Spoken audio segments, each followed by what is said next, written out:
میں نے بارہا فیلڈ مارشل صاحب کا طریقے کو اور غور سے اسٹڈی بھی کیا اور سوچا دیکھا بھی ہے، اور میں اسی نتیجے پہنچی ہوں کہ وہ یہ دونوں جو ہے مل کے چل رہے، ایک دوسرے کے ڈومین میں دخل اندازی نہیں کر رہے. نہیں، آپ کو یہ عظما گل صاحبہ آپ کو یہ نظر آتا ہے کہ امریکہ کوئی فوجی طریقے سے کوئی کام لینا چاہتا ہے پاکستان سے، اس لیے فیلڈ مارشل صاحب کی بہت زیادہ پذیرائی ہوئی ہے؟ بس یہی بات مصطفیٰ صاحب آپ نے میرے سے کر دی ہے، جس کا اب آپ کو کافی میرا جواب برداشت کرنا پڑے گا لمبا. وہ ایسے ہے کہ میں خود بھی سمجھتی ہوں کہ یہ دیکھیں، ہمارے ہاں ایک مشہور ایک انگریزی میں محاورہ تھا، beware of Jews bearing gifts, کہ جب یہودی کو آپ کے لیے تحفے لے کر آتے ہیں تو وہ اس سے محتاط رہنا چاہیے. اور اسی طریقے سے وہ کہتے ہیں بھٹیارا ہے نمازی تو ضرور ہے دغا بازی. تو یہ دونوں چیزیں ہمارے پہ اس وقت اس معاملے پہ صادق آ رہی ہیں. ان کو اصل میں زیادہ ضرورت یہ ہے کہ یہ ہمیں 2-3 چیزوں سے استعمال کرنا چاہتے ہیں. ایک پہلو تو ایران کی حالیہ جو جنگ ہے اس میں ہمیں نیوٹرلائز کرنا چاہتے ہیں. ان کو پتا ہے کہ ہم نیوکلیر پاور ہیں اور ایران ابھی نیوکلیر نہیں ہے، اسی لیے تو انہوں نے اٹیک کیا ہے ان کو، کیونکہ یقین ہو گیا کہ ایران کے پاس نیوکلیر طاقت نہیں ہے. تو اسی یقین دہانی پہ تو اب ان کو یہ ڈر ہے کہ کہیں ہم اپنے بھائی چارے میں اور امت کے اس جوش میں آ کے ان کو نیوکلیر بوم نہ دے دیں. تو اس کو ایک تو ان کو نیوٹرلائز کرنے کے لیے کہا گیا ہوگا. دوسری بات ہے، میرا اپنا ذاتی یہ خیال ہے کہ برکس کے اندر بھی جو ہمارا رول ہے وہ برکس وہ کرنے کے لیے وہ چین کو اور رشیا کو کمزور کرنا ان کا مقصد ہے. اس میں بھی ہمیں استعمال کر رہے ہوں گے کہ ہمیں چین کے قریب نہ جانے دیا جائے. اور تیسری یہ بات ہے کہ جو میں صرف میری قیاس رائی ہے، میں اس میں اگر کیونکہ میرا کام ہے یہ چیز کرنا تو میں قیاس تو کروں گی، بعد میں انفارمیشن تو بعد میں آئے گی. میرا خیال ہے کہ وہ ہندوستان کی جگہ پاکستان کو policeman of the region بنانا چاہتے ہیں اور اپنے کنٹرول میں رکھنا چاہتے ہیں. تو یہ اس کی انہوں نے بسم اللہ پڑھی ہے ابھی، کہ ان کی کوشش یہ ہے کہ ایسے آہستہ آہستہ محبت سے، مطلب ایک بات سنیے کہ آپ نے فیلڈ مارشل صاحب کو کھانا بھی دے دیا، سب چیز کر دی، ان کے ساتھ بہت اچھی باتیں کی، باہر نکل کے آئی لو پاکستان کے نعرے لگانے سے تو مطلب یہی لگ رہا ہے کہ ان کا مقصد جو ہے ہندوستان چونکہ اپنے رول میں جو انہوں نے سوچا تھا اس میں وہ ناکام ہو گیا ہے. تو اب یہ چاہتے ہیں کہ پاکستان وہ رول ادا کرے. اس رول کے لیے ان کو صرف چائنا کے ہی خلاف ہمیں کھڑا کرنا ہے اور اس کے لیے وہ کوشش کریں گے ضرور. مگر ہمیں بھی ہمارے تعلقات اچھے ہیں، ہمیں بھی جب بھی ہمارا بھی کام نکلتا ہے، جو ہمارے حالات ہیں، جس طرح کے معاملات ہیں، ہم بھی جو جتنا ٹائم اچھا گزار لیں میرا خیال ہے گزار لینا چاہیے، مگر اپنے بیسک جو گول ہے اپنے ملک کا مفاد کا اس کو زیر نظر رکھتے ہوئے. ناظرین، عظما گل صاحبہ نے بہت خوبصورت اور الارمنگ بات کہی ہے کہ امریکہ جو پاکستان کو اس وقت اتنی اہمیت دے رہا ہے، واری اور صدقے جا رہا ہے، تو وہ بنیادی طور پر ہندوستان سے نا امید ہو چکا ہے کہ ہندوستان کوئی رول خطے میں بہتر ادا کر سکتا ہے، کیونکہ ہندوستان نے تو اپنی نالائکی ثابت کر دی ہے کہ وہ کوئی بہتر رول اس خطے میں ادا نہیں کر سکتا. تو اس حوالے سے اب پاکستان کی اہمیت جو ہے وہ بڑھ گئی ہے. یہ بہت اہم نقطہ انہوں نے عظما گل صاحبہ نے بیان کیا ہے. میاں صاحب، آپ کیا سمجھتے ہیں کہ یہ جو پذیرائی ہے، عظما گل صاحبہ نے تو کلیئرلی کہہ دیا کہ پاکستان کو ایک نیا رول دینے کی تیاری ہو رہی ہے. بسم اللہ الرحمن الرحیم. بڑا خوبصورت جی، میں واقعی بڑا متاثر ہوا ان کی پوری بات سے، جو انہوں نے جس طریقے سے جو ہے نا سارے کو جو ہے نا وہ بات کو سمپ کیا. مسئلہ یہ ہے کہ ہمیں اپنی پچھلی تاریخ کو بھی دیکھنا ہوگا. جب انہیں ضرورت پڑی ہے اور اس کے بعد کیا ہوا ہے، یہ سب سے زیادہ اہم بات یہ ہے کہ اس کے بعد ہوا کیا ہے. پولیس مین، ہاں جی، اس کے بعد جب بھی انہیں ضرورت پڑی، پہلے تو وہ ایک ادارے سے ہی ان کو پتا ہے، کیونکہ سیاسی آپ کو پتا ہے پورا ایک سلسلہ ہے، ایک سسٹم ہے، آپ کو پورے اپنے ایوان کے اندر پروسیس سے گزر کے جاتا، ایک آدمی فیصلہ نہیں کرتا. ٹھیک ہے جی. اور دوسری بات جو آپ کا پہلا سوال تھا، میرا خیال ہے کہ وہ بالکل کھل کے بات سامنے پوری دنیا کے سامنے آ چکی ہے کہ یہاں طاقتور کون ہے. جی. تو مسئلہ یہ ہے کہ اس سے بالکل ہمیں پہلو تئی نہیں کرنی چاہیے. خاص طور پہ ہم جو سیاستدان ہیں، ہمیں تو یہ بات جو ہے نا وہ اس کو مان لینا چاہیے، اور اگر جو نہیں مانتا اس کے ساتھ جو ہوتا ہے وہ بھی سامنے ہے. مسئلہ یہ ہے کہ اگر آج وہ رول یہ دینا چاہ رہے ہیں، میں تھوڑا سا اختلاف کروں گا کیونکہ وہ بہت ان کا نالج اس پہ بڑا زبردست ہے، لیکن میں اس سے اختلاف کروں گا کہ وہ ہمیں خطے کے اندر وہ رول دینا چاہتے ہیں جو انڈیا کو دیا. یہ کبھی نہیں ہو سکتا. اس کی وجہ یہ ہے کہ ایک عرصے سے ان پہ ان کی انویسٹمنٹ ہے, ایک عرصے سے ان کا ایک معاملات آپس میں جس طرح سے چل رہے ہیں, کیونکہ چائنا کے ساتھ انڈیا کی جو جس طرح کی دشمنی ہے وہ کوئی ڈھکی چھپی نہیں, جو ہمارے ساتھ دشمنی ہے وہ ڈھکی چھپی نہیں ہے. اور اگر آپ آج کے تناظر میں دیکھیں, آج کے حالات کے تناظر میں دیکھیں, جو اس وقت جنگ چل رہی ہے اس کو آپ لے لیں, شام سے شروع کر دیں, لبنان سے کر کے آپ یہاں ایران تک آ جائیں, جتنی بھی معاملات ہوئے ہیں تو وہ کون لڑ رہا ہے, پیچھے کون ہے, پیسہ کس کا ہے, اسلحہ کس کا ہے, آشیرواد کس کا ہے. یعنی آج تک ہر جگہ کے اوپر ان کو پوری سپورٹ جو ہے, اور آج یہ دنیا میں ثابت ہو گیا ہے کہ طاقت ہے, جس کے پاس طاقت ہے اسی کی عزت ہے, اسی کی قدر ہے. اگر آج آپ کو بلایا گیا تو آپ کا وہ جو 4 دن کا آپ نے ایک اللہ تعالیٰ نے آپ کو عزت دی ہے, جو آپ نے کام کیا, اس کے بعد آپ کو ان کو ماننا پڑا ہے کہ یہ بھی ایک طاقت ہے. ورنہ آپ کو تو وہ منہ لگانے کو بھی آپ کے سامنے ہے کہ پچھلی حکومتوں کے اندر ایک فون کال کے لیے بھی آپ ترستے رہے ہیں کہ وہاں سے ایک کال ہی آ جائے. ٹھیک ہے. اچھا میاں صاحب ایک بات ہے, عثمان گل صاحبہ نے جو بات کہی ہے نا کہ پاکستان کو وہ یہ رول دینا چاہ رہے ہیں, تو مجھے اس میں نظر یہ آتا ہے کہ ایران کے اندر جس طرح انڈیا نے پینیٹریٹ کیا, را نے جس طرح اسرائیلی ایجنسیوں کے ساتھ مل کے وہاں پر جو رول پلے کیا, پھر آسٹریلیا کے اندر, کینیڈا کے اندر جو دہشت گردی کے نیٹ ورک جو چلائے, اور امریکہ کے اندر بھی انڈیا نے دہشت گردی کے پاکٹس کو جو ہے وہ سپورٹ کیا ہے. تو پھر چین کے خلاف انڈیا کو امریکہ اور ویسٹ جو ہے وہ پرومپٹ کرتا رہا, اس کو طاقتور بناتا رہا. لیکن مئی کے اندر یہ ثابت ہو گیا کہ چین کا انڈیا نے کیا مقابلہ کرنا ہے, وہ تو پاکستان کو سسٹین نہیں کر سکا. 5 دن کے اندر اندر, 5 گھنٹے کے اندر اندر وہ انڈیا جو ہے وہ ٹھس ہو گیا. تو یہ ساری باتیں مجھے لگتا ہے کہ امریکہ کو سمجھ آ گئی ہیں. تو اس لیے عثمان گل صاحب کا یہ کہنا کہ پاکستان کی جو عزت افزائی ہو رہی ہے وہ کوئی ان یوزل نہیں ہے, بلکہ امریکہ اپنے مفادات کے لیے انڈیا کے مقابلے میں پاکستان کو اب وہ پیمپر کر رہا ہے اور وہ اپنے مفادات کے لیے استعمال کرنا چاہ رہا ہے. تو یہ تو پاشا صاحب اس وقت مفاد کیا ہے, مسئلہ یہ دیکھنا ہے کہ آج کے حالات کے اندر ان کا جو مفاد ہے وہ ہے اس وقت کی جو حالیہ جنگ چل رہی ہے ایران اسرائیل. یس, اس وقت تو وہ یہ چاہ رہے ہیں کہ ہر حال میں کسی طرح سے وہاں پہ رجیم چینج ہو جائے, یا وہاں پہ جو ہے نا وہ اسرائیل کو جو ہے نا وہ کامیابی ہو.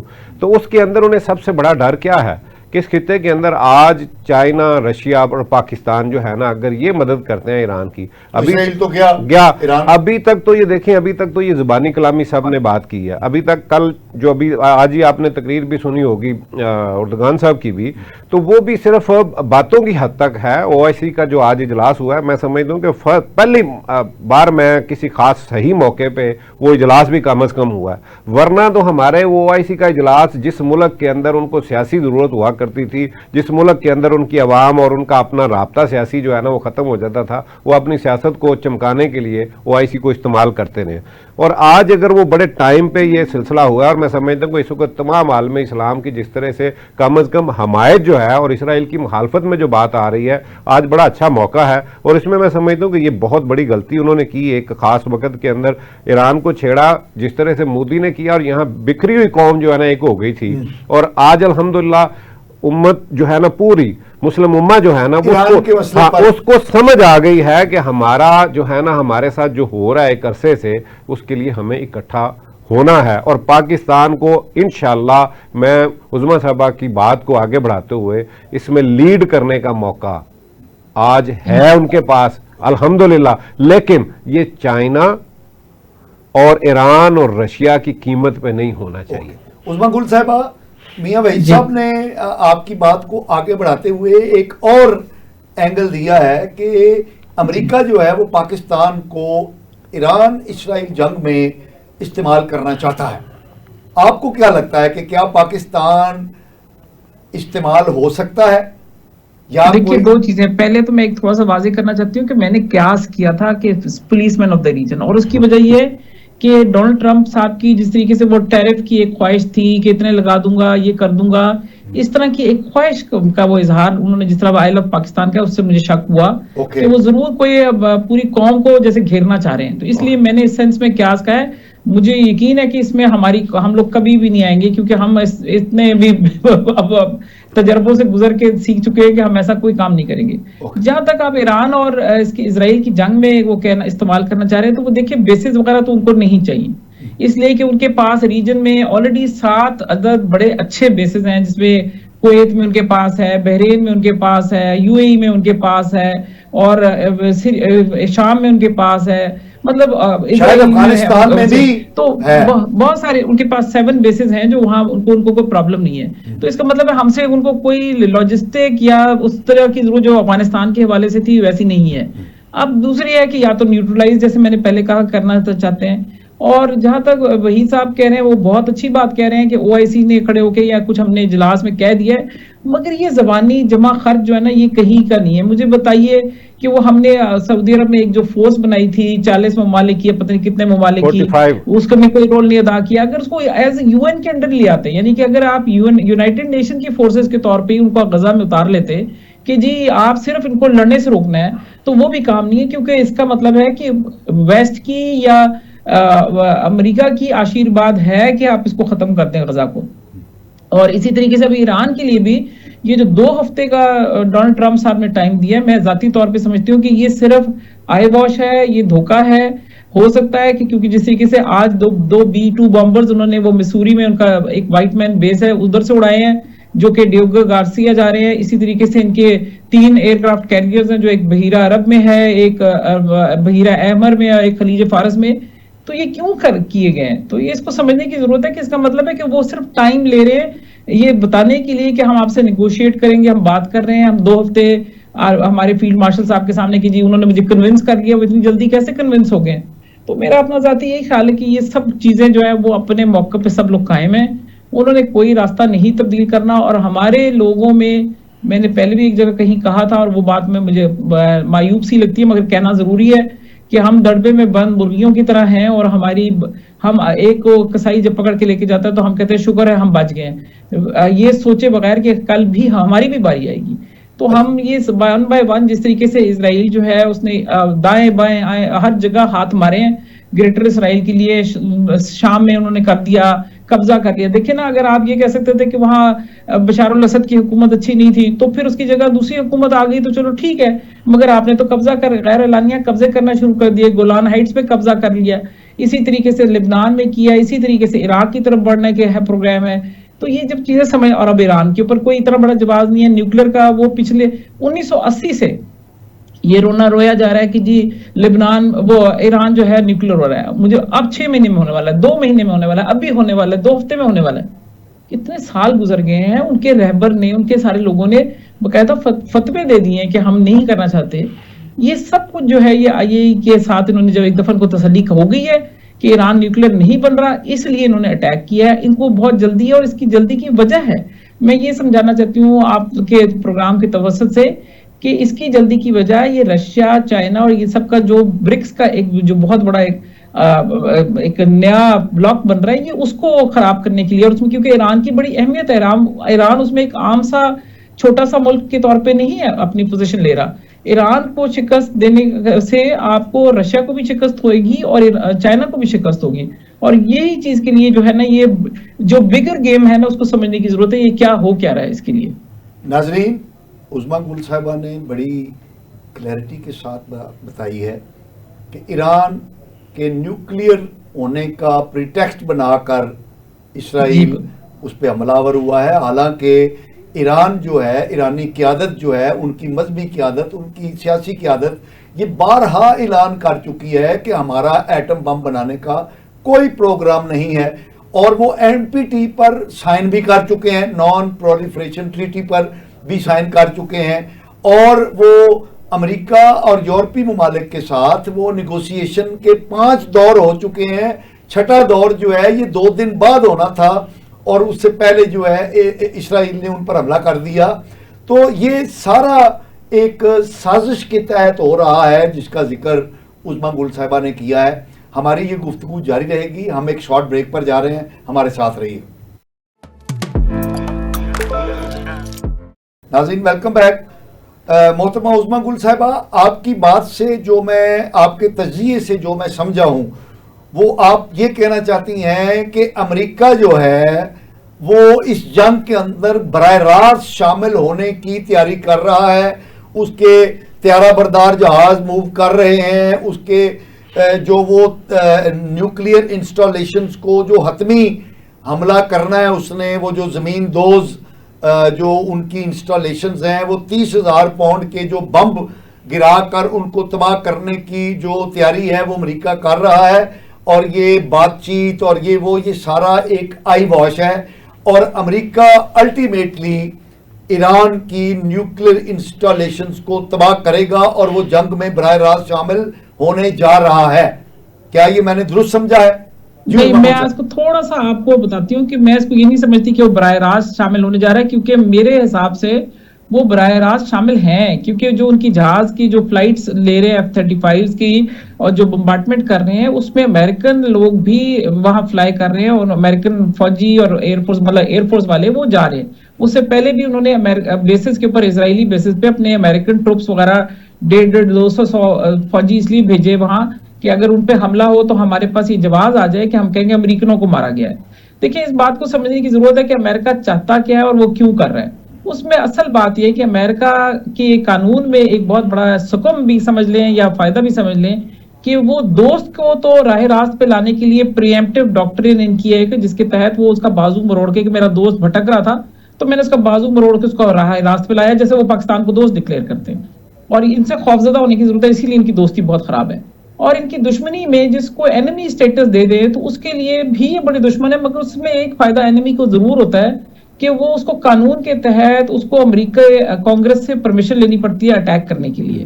تو اب اس کو یہ بڑا ٹرکی سا بات ہے، اس کو سمجھیں کہ وہ ایران کو اینمی سٹیٹس دے چکے ہیں کئی سال پہلے، مطلب یہ بیک ان 79 میں انہوں نے اینمی سٹیٹس کو ڈکلیئر کیا. اب جس وقت ریولوشن آیا تھا، اب ان کو پرابلم یہ ہے کہ جب یہ ایران پہ اٹیک کریں گے تو یہ ڈائریکٹلی اٹیک نہیں کر سکتے، کیونکہ ان کو کانگریس سے لینا پڑتا ہے یہ بتانے کے لیے کہ وہ ایران جو ہے وہ امریکہ کے مفاد کے خلاف کام کر رہا ہے. اس لیے یہ کیا کریں گے، یہ کوئی نہ کوئی ایسا واقعہ ضرور کریں گے، اپنے اوپر خود کچھ بم گرا لیں گے یا کچھ واقعہ کر لیں گے جس میں یہ کہیں گے کہ امریکہ کے بیس کے اوپر حملہ ہو گیا، خود ہی بے شک مار دیں گے اور کہہ دیں گے ایران، اور اس بہانے چڑھ دوڑیں گے. ادروائز یہ ایران پہ اٹیک ڈائریکٹ نہیں کر سکتے. اس وقت یہ وہ اسرائیلی وردیاں پہن کے ابھی بھی لڑ رہے ہیں جنگ. تو ایک پہلی بات تو امریکہ براہ راست اس میں انوالوڈ ہے. مگر جو اچھی بات ہے اور جو ہمارے لیے بڑی میں کہتی ہوں اور ایران کے لیے خوش آئند ہے کہ ان کے پاس جو اسلحہ ہے وہ چونکہ یوکرین وار میں بھی استعمال ہوا بہت زیادہ. اسرائیل نے بھی، آپ کو پتہ ہے، غزہ میں 2 سال انہوں نے ہر قسم کا بم گرا کے دیکھ لیا. پھر لبنان میں انہوں نے وہ جو آپ 2500-3000 پاؤنڈر ہے ان کا کہہ رہے ہیں، تو یہ سب کر کے تو ان کے پاس اسلحہ دن بدن ختم ہو رہا ہے. اور ان کو یہ ڈر ہے کہ اگر خدا نہ خواستہ، مطلب یہ میں تو خدا نہ خواستہ نہیں کہنا چاہیے مجھے، کہ اگر ان کا یہ سارا اسلحہ ختم ہو گیا یا بہت کم رہ گیا تو اگر تائیوان کے اوپر چائنا نے اٹیک کر دیا تو یہ اس کی مدد کو نہیں جا سکیں گے. تو یہ بڑی ٹرکی سچویشن بن گئی ہے کہ کیا یہ اب اس طرح اٹیک کریں گے یا نہیں کریں گے، یا صرف سپورٹ دیں گے. اور جبکہ ایران کے پاس جو ہے، جو میری علم کے مطابق ہے کہ 1.5 لاکھ سے اوپر میزائل موجود ہیں. تو کہاں ایران کا سٹاک پائل ہے، کہاں یہ، اور جو آپ بتا رہے ہیں جو 300,000 پاؤنڈر وغیرہ، اس کی جو ریچ ہے وہ زیر زمین 50 میٹر تک ہے. اور جبکہ جو یہ فردو جو آپ نیوکلیر پلانٹ بتا رہے ہیں، وہ حالانکہ وہ پیسفل پلانٹ ہے، اس فردو کے اندر جو ہے وہ اس کی 61 میٹر نیچے ہے. تو یعنی کہ اس سے 11 میٹر نیچے ہے وہ جہاں سے اس کی ریچ پہنچتی ہے. تو یہ ایک طرح سے یہ اس کو ڈیمیج کر سکتے ہیں یا اس کو نقصان اوپر کر سکتے ہیں یا اس کے اوپر ملبہ گرا سکتے ہیں، مگر ڈائریکٹلی نیوکلیر تک ان کی رسائی نہیں ہوگی. اوکے میاں صاحب، پاکستان کے وزیر دفاع خواجہ محمد آصف صاحب نے بیان دیا ہے کہ پاکستان میں اس وقت ہائیبرڈ نظام رائج ہے اور کوئی مثالی جمہوری حکومت نہیں ہے. یہ بیان ایک ایسے وقت میں دینا جبکہ پاکستان ایک بڑی کرٹیکل سچویشن میں ہے اور سارے معاملات جو ہیں وہ اس خطے کے اندر مرکوز ہیں. اس بیان کو آپ کیسے دیکھتے ہیں؟ میں اس سے پہلے جو ابھی گل صاحبہ نے بات کی وہ بڑی خوبصورت ہے، امریکہ کی دوستی اور دشمنی کے بارے میں ان کے صدر کہہ چکے ہیں ہنری کسنجر کہ ہماری دوستی جو ہے نا وہ بہت دشمنی بہت بری ہے اور دوستی اس سے بھی بری۔ مسئلہ یہ ہے کہ وہ تو بالکل کلیئر ہیں، یہ ہمیں اب سوچنا ہے۔ اور دوسری بات جو ابھی آپ نے کہی خواجہ صاحب کی، میرا خیال ہے کہ پچھلے یہ پورے سال 2 سال کے اندر اس طرح کے کئی بیان ان کے ایسے ہیں جن کی کوئی سمجھ نہیں آ رہی، وہ کس وقت کیا بات کرنی ہے، وہ کس وقت کیا بات کر رہے ہیں۔ لیکن وہ وزیر دفاع ہیں، نہیں، وزیر دفاع کا دیکھیں نا، مسئلہ یہ ہے کہ وزیر دفاع کو تو پتہ ہی نہیں تھا کہ وہ میٹنگ بھی کوئی ہے، کوئی لنچ بھی ہے۔ ابھی وہ کہہ رہے ہیں کہ جی پلان ہو گیا، یہ ہو گیا، کسی کو نہیں پتا تھا۔ اور یہ مجھ سے بہتر بات کریں گی کیونکہ یہ تجزیہ نگار بھی ہیں، انہیں پتہ ہے کہ عاصم منیر صاحب کا صحافیوں سے یا باقی لوگوں سے وہ بہت فاصلے پہ رہتے ہیں، ان کا کسی کو آج تک سمجھ ہی نہیں آئی، نہ انہوں نے آج تک کسی کو اس طرح سے جیسے باجوہ صاحب بیٹھ کے پہلے لوگوں کو جو ہے نا وہ بریفنگ دیتے تھے، بات کرتے تھے، یہ ان کا میں سمجھتا ہوں کہ بہت سمجھداری سے وہ یہ معاملہ لے کے چل رہے ہیں۔ اور جہاں تک خواجہ صاحب کی یہ بات ہے، ان حالات کے اندر اگر یہ بات کرنی ہے تو بھائی آپ پھر سیاسی بات کریں نا۔ آپ تو اپنے ہاتھ کاٹ کے 26ویں ترمیم میں دے چکے ہیں اور اس کے بعد 27ویں بھی کرنا چاہ رہے ہیں۔ آپ کس منہ سے یہ بات کر رہے ہیں؟ آپ سیاستدانوں کی تو نمائندگی نہیں کر رہے۔ جب آپ ایک طرف پوری آپ کی کابینہ، پورے آپ کے وزراء جو ہے نا وہ فوج کے حق میں قصیدے کہہ رہے ہوتے ہیں ہر جگہ پہ، اور ایک دوسری طرف آپ اس طرح کی بات کر کے، اور خاص طور پہ ان حالات کے اندر میں سمجھتا ہوں کہ یہ حکومت کو سوچنا ہے کہ ابھی یہ وقت نہیں ہے، یہ وقت اس وقت بالکل نہیں ہے۔ اب پہلے ہی آپ دیکھیں گے یہاں ایک خاص ایریا کے اندر آپ دیکھیں ایک پارٹی جو ہے نا وہ آج بھی مخالفت کر رہی ہے، وہاں پہ بھی انہوں نے عاصم منیر صاحب پہ بھی کوشش کی ہے، وہاں پہ بھی مظاہرے کرنے کی۔ اور میں سمجھتا ہوں کہ آج پاکستان کے اندر جس طرح سے کل مودی کے ایک ایکشن کے بعد ہم اکٹھے تھے، آج ہمیں اکٹھے ہونا ہے اور اپنی فوج کو، اپنے فیلڈ مارشل کو پورا اعتماد آج دینا ہے۔ آج یہ موقع نہیں ہے۔ میں سمجھتا ہوں کہ آج وہ جو کچھ کر کے ہیں، کیوں انہیں بلایا؟ انہیں اس قابل سمجھا گیا، پاکستان کی اس وقت طاقت کو سمجھا گیا ہے کہ پاکستان ایک طاقت ہے۔ اور الحمدللہ خطے میں جو اللہ تعالیٰ نے ہمیں وہ جو ہماری جغرافیائی پوزیشن ہے، وہ سب سے بڑھ کے وہ بات ہے کہ ہمیں جو ہے نا اللہ تعالیٰ نے ایک خاص جگہ پہ جو ہے نا وہ ہم واقعہ ہمارا ملک ہے، تو ہمارے بغیر یہاں کچھ بھی ہو نہیں سکتا، نہ وہ آگے بڑھ سکتے ہیں اور نہ کوئی اور جو ہے نا۔ اور یہاں جو میں نے پہلے بات کی تھی کہ ان کو سیاستدانوں کو اپنی جو بات ہے کم از کم وہ اس لیول پہ جا کے کریں کہ یہ واقعی پتہ چلے کہ یہ سیاستدان، ان کا بھی کوئی رول ہے یہاں۔ اور اسی لیے بار بار اس ملک کے اندر جب بھی فیصلے کرنے پڑتے ہیں دوسرے آ کے کرتے ہیں۔ اگر یہ اس قابل ہوتے تو آج یہ وہاں بیٹھے ہوتے۔ عثمان گل صاحبہ، یہ کیونکہ آپ ڈیفنس انالسٹ بھی ہیں، تو یہ وزیر دفاع کے بیان کو آپ کس طرح دیکھتی ہیں؟ بات تو انہوں نے سچی کہی ہے کہ پاکستان میں ہائیبرڈ نظام ہے۔